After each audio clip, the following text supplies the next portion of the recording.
नमस्कार दोस्तों, स्वागत है आपका हमारे चैनल दी हेल्दी मैन में। और आज फिर हम आपके साथ एक बहुत ही इंटरेस्टिंग वीडियो के साथ।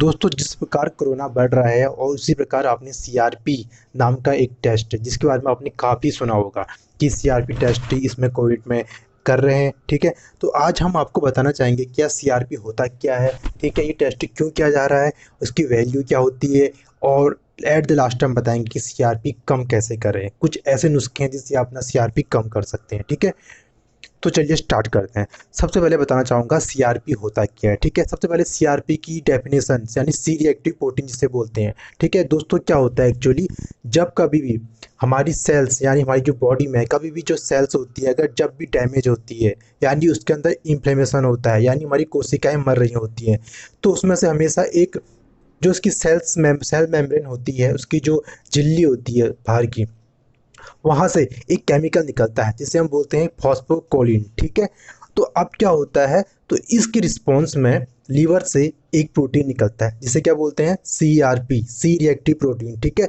तो ये सी रिएक्टिव प्रोटीन क्या करता है, यहाँ से निकलता है लीवर से और उसके बाद ये ब्लड में जाता है, और ब्लड में जाने के बाद जहाँ पर भी हमारी सेल्स डैमेज होती है वहाँ पर पहुँचता है, फॉस्फोकोलिन के साथ मिलता है और उसके रिस्पॉन्स में बहुत सारी रिएक्शन होती है, और उसके चलते जो भी हमारी जो कोशिकाएं डैमेज होती हैं उसको बॉडी से बाहर किया जाता है। ठीक है, तो यानी एक ये सफाई की प्रोसेस है।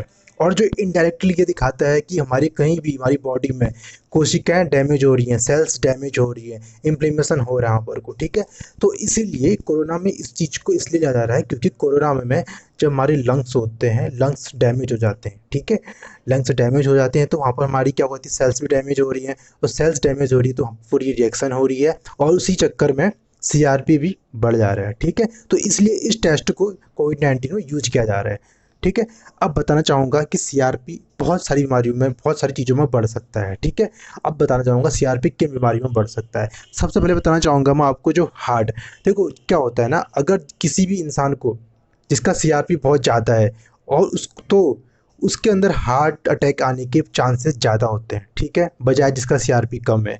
तो एक तो ये हो गया। ठीक है, दूसरा है ऑटो इम्यून डिजीज़। ठीक है दोस्तों, ऑटो इम्यून डिजीज़ वो डिजीज़ होती है जिसमें हमारी कुछ सेल्स को डैमेज करती हैं। ठीक है, तो उसमें क्या होता है, हमारी सेल्स बहुत ज़्यादा डैमेज होती हैं तो उसकी वजह से सीआरपी बहुत निकलता है। जैसे मैं आपको एक बताना चाहूँगा इसका एग्जांपल, रूमेटॉइड आर्थराइटिस, उसमें भी सीआरपी बहुत ज़्यादा बढ़ता है। ठीक है, तीसरा है कैंसर, कैंसर में भी हमारी सेल्स डैमेज होती हैं और उसमें भी सीआरपी बढ़ता है। ठीक है, और इसके बाद है बर्थ कंट्रोल पिल्स, कुछ महिलाएं बच्चा न होने की बनी बर्थ कंट्रोल पिल्स लेती हैं, उनमें भी सीआरपी बढ़ सकता है। ठीक है, इसके बाद है प्रेगनेंसी। देखो अगर प्रेगनेंसी में अगर सीआरपी बढ़ गया है, ठीक है, तो उसका जो बच्चा होगा, उस महिला का जो बच्चा होगा उसमें अंदर कॉम्प्लिकेशन आने के चांसेस ज़्यादा होते हैं। ठीक है, जैसे कि बच्चे का विकास सही से नहीं होगा, डेवलपमेंट सही से नहीं होगा। ठीक है, ये चीज़ें होती हैं। और जो हम ले रहे हैं अगला हमारा जो कोविड-19, इसमें तो सीआरपी टेस्ट किया जा रहा है। ठीक है, अब बताना चाहूँगा इसकी जो वैल्यू क्या है। ठीक है दोस्तों, ये जो भी इन्फॉर्मेशन है सारी नेशनल इंस्टीट्यूट ऑफ हेल्थ से ली गई है, रिसर्च पेपर से ली गई है, जो कि अमेरिका की एक बहुत ही सम्मानित संस्था है।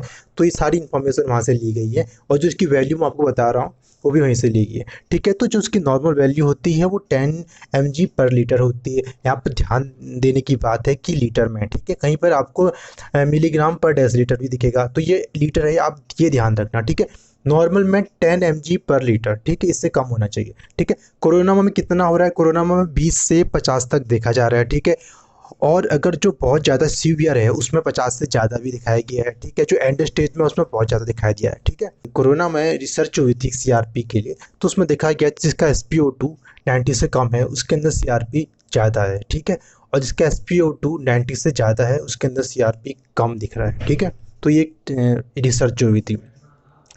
अब बताना चाहेंगे कि सीआरपी को आप कम कैसे कर सकते हैं घर पे। ठीक है, तो दोस्तों सीआरपी को कम करने के लिए कुछ चीज़ें हैं, जैसे कि सबसे इम्पोर्टेंट है विटामिन सी। जो विटामिन सी है ये मतलब रिसर्च प्रूव्ड हो चुका है कि सीआरपी को कम करता है। ठीक है, उसके बाद टर्मेरिक, टर्मेरिक क्या है, ये भी इन्फ्लेमेशन को कम करता है। अगर आप टर्मेरिक यानी हल्दी को आप लेते हैं तो आपके अंदर सीआरपी आपका कम होता है। ठीक है, और दोस्तों ग्रीन टी है, ग्रीन टी से भी सीआरपी कम होता है, क्योंकि जो ग्रीन टी होती है उसके अंदर एंटीऑक्सीडेंट होते हैं। वो एंटीऑक्सीडेंट क्या करते हैं, हमारे अंदर जो बॉडी के अंदर इन्फ्लेमेशन हो रही है उसे कम करते हैं। ठीक है। और अंत में आपको एक बहुत ही अच्छी दवा बताना चाहूँगा जो आयुर्वेद में काफ़ी दी जाती है, उसे बोलते हैं हम कालमेघ। ठीक है, कालमेघ। आप इसे सर्च कर सकते हो नेट में। और कालमेघ से बहुत सारी चीज़ें आती हैं, जैसे उसका चूर्ण आता है, उसकी सिरप भी आते हैं। ठीक है, उसके टैबलेट्स आते हैं। आप उसे कोई भी ले सकते हो उनमें से। जो काल्मेक है वो एंटीवायरल भी बोला गया है उसको, यानी वो वायरस को भी कम किल करता है। और जो हमारे लीवर है, देखो सीआरपी कहाँ से निकलता है, लीवर से निकलता है। तो जो काल्मेक है वो लीवर को भी मजबूत करता है। ठीक है, तो इसीलिए आप काल्मेक का यूज कर सकते हैं। तो दोस्तों ये रहा सीआरपी पे हमारी डिटेल्ड वीडियो। अगर आपको अच्छी लगी तो लाइक ज़रूर करो यार, बहुत मेहनत से बनाई है। और शेयर करो और सब्सक्राइब करो। Thank you.